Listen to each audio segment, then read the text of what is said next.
Hello, hello, hello, everybody. It's your guy, Caddy. And I've got a real barn burner of a set for you. It's a pretty great example of adjusting to your opponent. Now, I will say that it is mostly me who needs to do the adjusting, but in this first set, my opponent does some fantastic adjusting. I think in this first game, just get sort of the one-player game going, if I remember correctly, but maybe not. I don't know why that anti-air worked. I think he expected me to try and parry. Okay, I'm still having trouble reacting to these drive impacts. This is the rough stuff. I could have punished that, but I don't know how. I have to lab the axe kick. Or not the axe kick, the donkey kick. He really goes nuts with that. I think at some point he gets really frustrated and just kind of does that a bunch. I'm not really sure. He seems in some ways so solid, but just why does he do that? Is he thinking I'm gonna do something? Yeah, that was nice to keep him in the corner. And I feel like I should be trying something different, because he's gonna do that after the string every time. Why don't I just parry? Discourage him from doing it. That's something I need to work on, is figuring out those parry timings that will help me deal with situations where it seems like my opponent gets a guaranteed answer. I should have just empty jumped, grabbed. But, you know, hindsight's 2020. That low forward of Ryu's, it's not super fast, but it just feels like it has such range. Nice, perfect parry. This guy is just jumping in. Alright, yeah. I kind of just mashed on medium punch there. I don't know that this win in the set really says anything about adaptation or anything. The reason I chose it's actually two sets of first to two, and I chose them because is it adaptation or adaptation? How we adapt to one another is pretty important. Oh my god, really? Is this how this one starts? Oh, and I forget you can't combo like that. Jeez. Yeah, the one-player game on that one, but you gotta remember, Street Fighter is a two-player game. I think it's easy to forget that when, like, I don't know, some characters kind of have an easier time enforcing their game plan upon you, and like that way, especially I feel like this is especially fostered in like a ranked online environment, because it's so much easier than like trying to figure out what your opponent wants to do, you know, just like running a really strong game plan and trying to win off of that. So like, of course that's gonna be like what most people do. Man, I'm getting my ass kicked right now.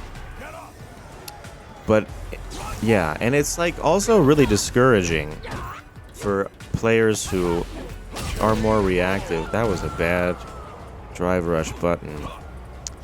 You know, because you will probably either lose the first game or lose like the first set you have against your opponent as you're trying to learn.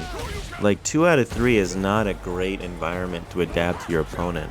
In fact, I have a set I ran against the Doll Sim recently after I lost really handily to them in ranked. I'm hoping that will demonstrate, you know, the power of learning your opponent's tendencies. I tend to be that kind of player where I need like a first game or a first set to really get a read on somebody's style and tendencies, which is kind of a shame because, you know, that would mean I'm in losers in a tournament, you know. But I'm just that kind of guy, you know, me and Daigo.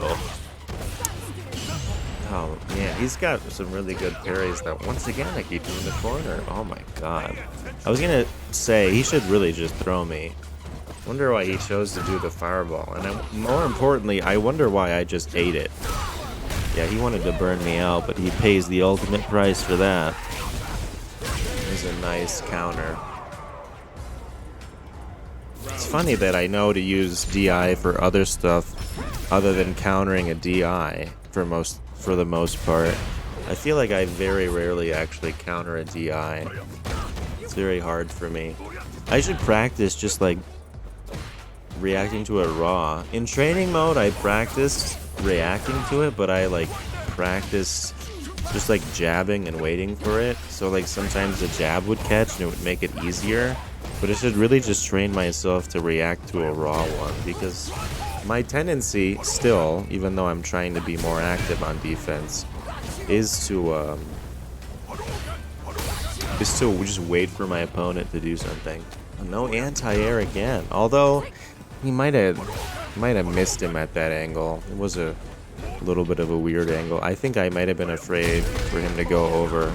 Yeah, but I was a little flustered, a little frustrated by the playstyle, I think. I think I was expecting him to neutral jump. Yeah, that's not gonna work. Nice combo though. You know, drive rush, medium punch isn't usually a great option, but I figured that the punish counter and the +4 from the drive rush would make it enough. That was pretty neat. That kind of sucks for Ryu though. That means somebody can drive rush through his DP? I guess most DPs are probably 2 hits. Nice side switch. He should have just thrown me if he wanted to do that. Yep, there's that drive rush again. Nice jump back though. At least I'm blocking... Gonna say at least I'm blocking my feet. Now this is a bad spot. What I want to do right here, that I've been trying to practice doing, but I find it really difficult. It was to armor, because it's supposed to not be that big of a deal for Marisa to be burnt out in the corner because she has that armor stance, but I can never get it to come out, and it's always frustrating. Now this is the second set, I believe. He had just won the first set, if I'm not mistaken. And I'm making some adjustments. Now, I don't think that round is indicative of those adjustments. That was just sort of Marisa has those rounds. You can't just look at a win based on the fact that it's a win and be like, oh, I'm improving. Because sometimes rounds might just go your way for other reasons. You know, like I blew him up and I ran offense. That doesn't mean I adapted to his playstyle. I kind of just forced my own one-player game on him. Now that was a nice answer. I can tell that I was like trying to DI right there. That was a bad tech. Although I have to say, I'm pretty proud of myself that those bad techs happen like so less often. I should have baited a throw. Those bad techs are happening way less often for me. That was kind of a whack drive rush. I think we'll start to see some adjustments later in this set. So stuff like, just like not getting hit in the feet as much is like a big thing for me. As I say that. Okay, that was nice. The reset into the corner. Positioning being important. Also, yeah, dealing with the fireball right away. Trying to get the reset. I didn't stop him from jumping out of the corner though. Yep, blocking the low forward. Oh, just, man. Like I said, I should practice that. Man, I'm gonna be burnt out here. Yeah. So I feel like this is a lot of intel. I've lost the first set, and this is a terrible spot to be at. Terrible spot to be in, but I believe I have enough intel that I start to make some real adjustments. And I really think that I could win again another set. Although, I don't know, I'd be really excited to see Bill's adjustments here. I don't know if I don't know. I feel like I'm being pretty generous to Bill. Not that he needs me to be generous. I just mean, like, you know, I'm not shit-talking his playstyle or anything. Although that was a little obvious, Bill. I think we both can admit that. That was nice of me to just jump out of the corner for that, though. That's a bad drive impact. I wonder if I hit it on accident. That happened a couple of times. Oh, didn't watch the low that time.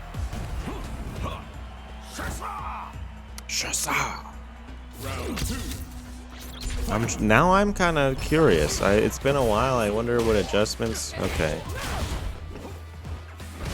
Okay, yes. Don't let him out of the corner this time. No, not yet. I'll react to the drive impacts eventually. Nice. There we go. Yeah, I knew it was coming soon. Now I really hope I don't spin the meter here. Oh man, the scaling is so rough on that. Yes, of course he's going to jump out. So this is where the adaptations are happening. And I 69 every time. And yeah, he just keeps eating that for whatever reason. I'm surprised that didn't combo. Nice. Yes, block low. He's looking for the low forward. He's looking for that again. I don't know why he's reacting to my jump-ins with that. Oh my god, is this just gonna kill? Yeah, I think the scaling's pretty minimal, I mean. Or no. Wow. Okay, just have to hit him once. Oh my god. Oh, and it's a perfect too. Why did he just do that? I wonder, you know, I have respect for Bill, but now I'm genuinely wondering if Bill has respect for me. I would imagine maybe not. Oh my god, Bill. Yeah, oh my god, Caddy. That was terrible. Yeah, and the armor in Gladius. My god, dude. Bill is playing like he's upset. I really feel like Bill's upset. Oh, beautiful. Okay, and yeah, that was good recognition that I was too far for the back heavy punch. I'm glad I didn't go for it and whiff it. Sometimes I really surprise myself, like, I don't know. I don't have the awareness to be like, my opponent's gonna do this in this situation, but when it comes to like confirming combos, I feel like I'm pretty good at that and like adjusting for different situations. It was a nice pressure sequence at the end. So now I really feel like I've got something figured out. No anti-air? Okay, air to air. Ooh, yes. I noticed he was anti-airing with crouch heavy, and I was like, maybe I can get him to do crouch heavy, but I empty jump so I can go through. Yeah. That was very good on my part. So yeah, the adjustments. It's super, super important to be able to learn from your opponent, you know? Like, the one-player game strategy stuff can be really powerful and definitely help you climb, but as far as the longevity of your play, you really want to be able to adapt to your opponent's playstyle. But anyway, that's going to do it for my video this week. I hope you enjoyed that. Gave you some things to think about for your own play. I may have a video later this week. I'll have to see. It involves a little preview of this set that you are looking at now. But anyway, comment, like, subscribe, and I will see you guys later.